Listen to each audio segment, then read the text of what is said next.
to demonstrate how much there's overlap between Feng Shui and environmental psychology and other disciplines that are studying Feng Shui in other ways, but scientifically. I'm going to propose something completely different and probably you haven't heard, scientific Feng Shui. And that's this kind of first introduction to this subject. And to put it in perspective, Feng Shui's legacy is about 4,000 years old. So a long time. Environmental psychology has been around only for 50 years. And scientific Feng Shui is about 25 years. And 25 years because that's how I've been doing Feng Shui. And when I start doing Feng Shui, I start to read about environmental psychology, cognitive ergonomics, other designs, ecological design, in order to understand how Feng Shui works and where is the overlap. And there's some other, obviously, disciplines like, have you heard of biophilic design? Biophilic design is incorporates nature in designing your houses and hospital designs. So, for example, they've added in some hospitals labyrinths. And that helps people to kind of calm down, recover better. It kind of creates a better atmosphere for working. Environmental aroma has been used in many hospitals successfully. Space syntax, that's another scientific discipline. It looks at relationship between human behavior, layouts of cities and forms of buildings. There's architectural psychology, and the most prominent is environmental psychology that's been going on for quite a long time. Actually, the person who started environmental psychology lived here in this country, and it was Winston Churchill. During the war, when I think House of Commons was destroyed or bombed, he started one of his speeches with famous saying that we all use now in Feng Shui. We shape our buildings, thereafter they shape us. And that actually prompted a lot of interest in how environment can affect people's behavior. So we could say that Winston Churchill was grandfather of environmental psychology. Lots of books on the subject, probably more books on environmental psychology now than on Feng Shui. And you can learn a lot. And you go online and you can just Google, and there's tons and tons of research. And I'm going to present some of that research. The word scientific, people have different views of that word. And what is scientific? What is scientific? What makes something scientific? How medicine that evolved over thousands of years become suddenly scientific? Before it wasn't scientific? What was before?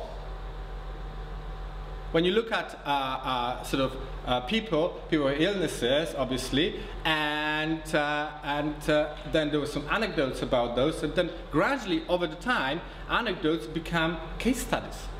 So medicine, in a sense, is anecdotal in order to become. And actually, anecdote comes from a Greek word meaning not published.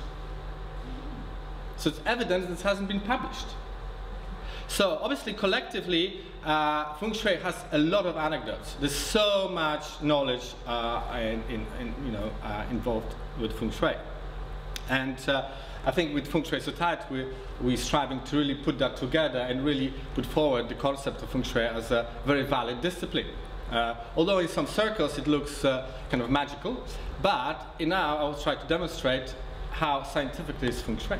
And obviously, if you're doing Feng Shui for some time, you recognize most of the things. You've been doing those things and without knowing that they're actually scientifically validated. One of the key questions that I use to figure out how Feng Shui is, what does Feng Shui do? It's actually, if you take out one question out of this talk, this is the question. What does it do? Because it will really focus your attention how Feng Shui works.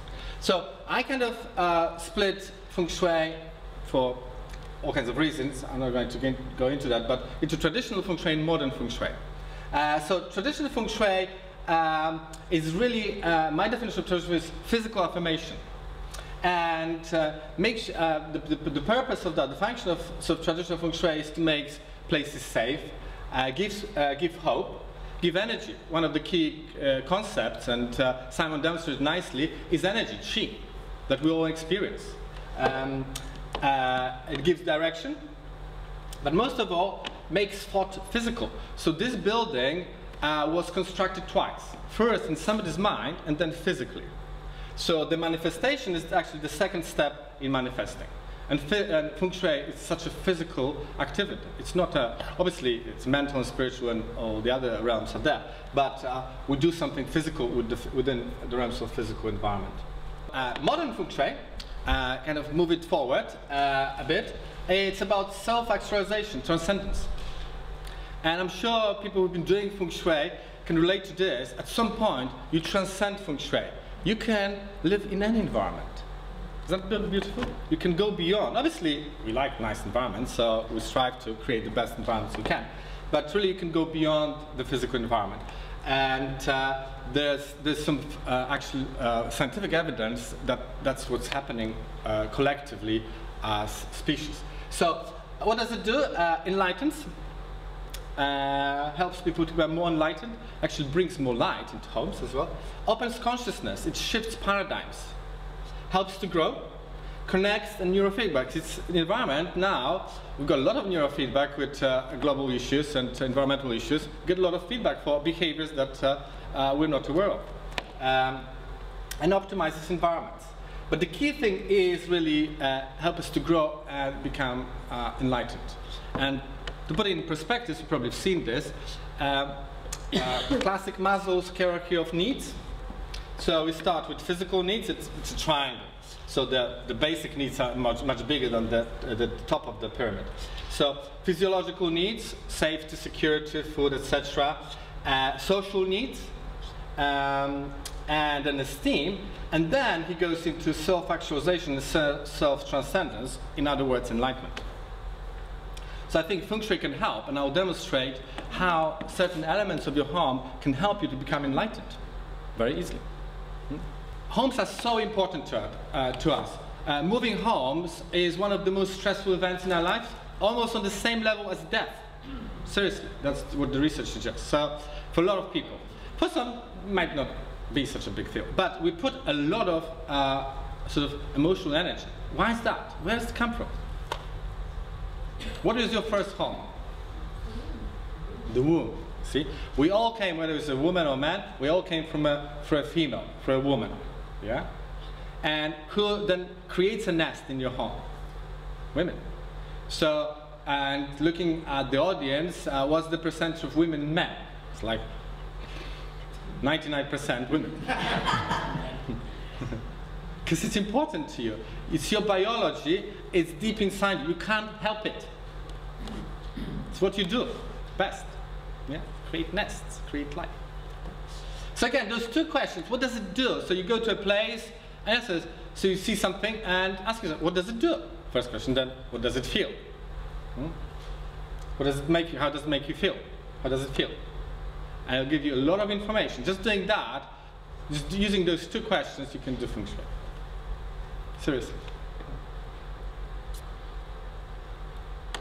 So once you start to shift your paradigm to Feng Shui kind of sense, that's a good name for a talk, Feng Shui sense, that would be my next one. Feng Shui sense, so Feng Shui eyes, you start to see the reality in a completely different way. You'll never see space the same. It's never ordinary. There's so much happening. And you start to see energies, and more going on. So it's an amazing field, And so I propose that Feng Shui works with symbols, energies, affects, anchors, and so on and so on. But the most important thing really is, if you really want to advance your Feng Shui practice, is to start to focus on how to do it, not what to do. Because obviously science is asking those two questions, how and what. And sometimes what you do will make a huge difference. But most of the time, how you do it will make even a bigger difference.